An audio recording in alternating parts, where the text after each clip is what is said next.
In this video, I created my own Ninjago CMF series because LEGO won't. Let the challenge begin.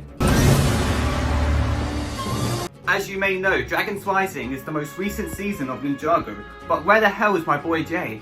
Jay only got one scene in this season, and it was of him being disturbed by one of his minions because he is now in charge of this realm. And off. Did he need realm reassignment? No. Then does this sound like our department's problem? But let's make this minifigure anyways. Luckily this guy's really cheap and easy to make. All you need is Jay's head, hair, and a tuxedo. And for his accessory I also decided to give him a gaming controller because he was playing video games instead of doing his paperwork. Excuse me, I've got a some paperwork to file. Overall, I'm super happy with how this figure turned out, but let's move on to the next one. Do you remember when the ninja went to jail for a second time in Crystallize? Well, in Crystallize, I feel like Lloyd committed the most crimes, therefore he gets the prisoner outfit. But let's not talk about that haircut, that's a crime itself. This may have been another basic figure to build, but I still really liked how it turned out. Do you remember when the ninja were in really good shape, unlike me? Why can LEGO figures have abs?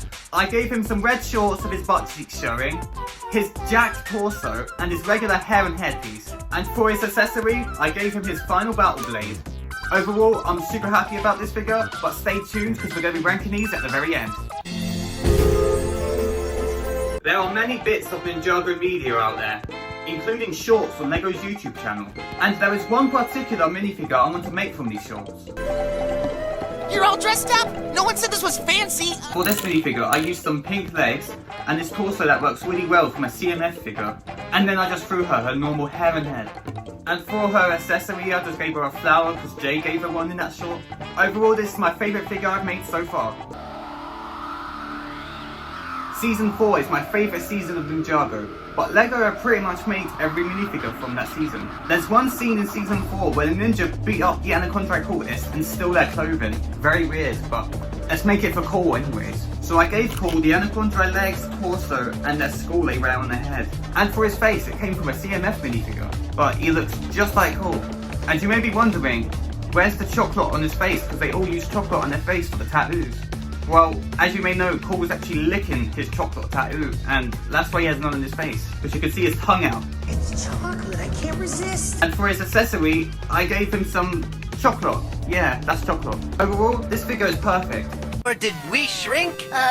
Guys? And now we've given every ninja a new suit, except Zane. So now, let's give Zane a new minifigure. Do you remember when the ninja were turning into kids? And so is Zane for some reason, even though he's a robot. Yeah, but ninjoids don't turn into kids! Explain that, genius! I gave him some plain white midget legs. I used the torso and armor from his Zeatrix outfit, and I gave him this little kid face and his regular hair. And he didn't really need an accessory because Garmadon already used the golden weapons to make his mega weapon already.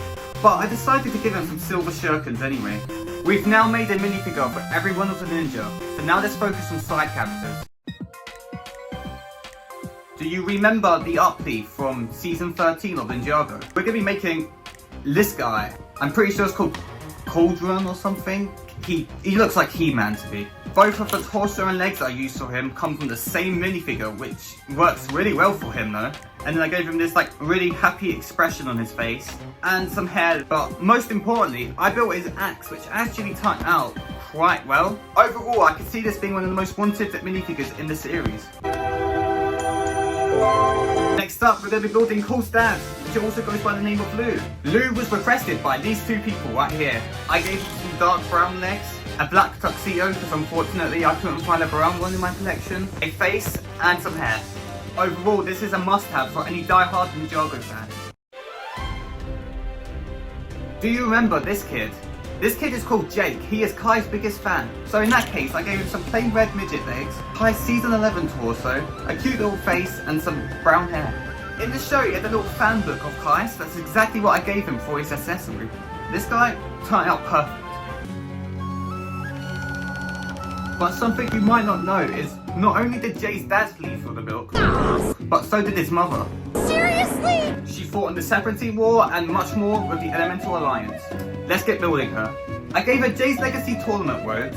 Finding a good face for her was really difficult, but I found one that looked somewhat like her. And with the hair, this was the best hair I could get. And for her accessory, I gave her 2 lightning rods. Overall, this figure could have been better if I had the white pieces, but I'm still glad how it turned out. Hiya, fellas. What'll it be? Let it or unlet it? Next up, we have the legend himself, Twitchy Tim. I really like this figure, and all you basically need is Cinder and Ed. I also gave him a gas canister for his accessory. Oh, okay.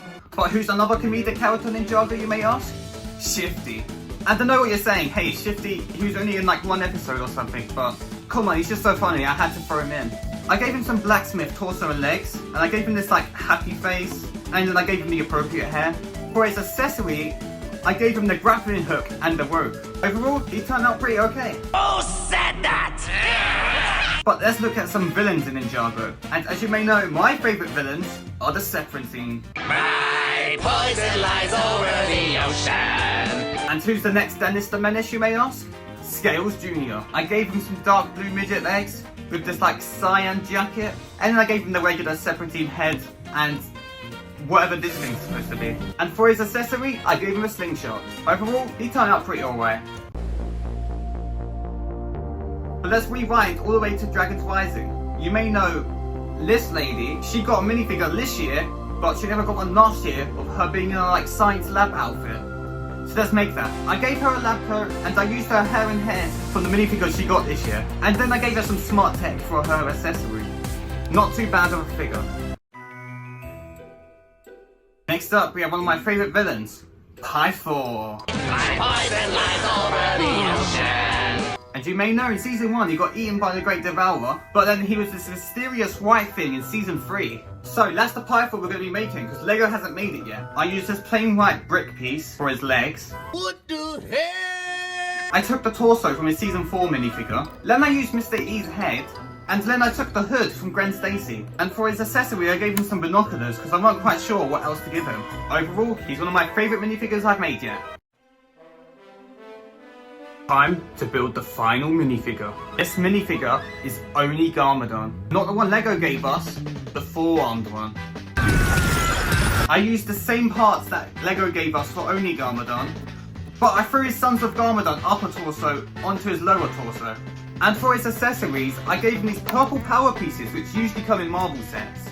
This guy is by far my favourite minifigure, and he stands out to every other minifigure in this video. But with that, ladies and gents, let's rank them.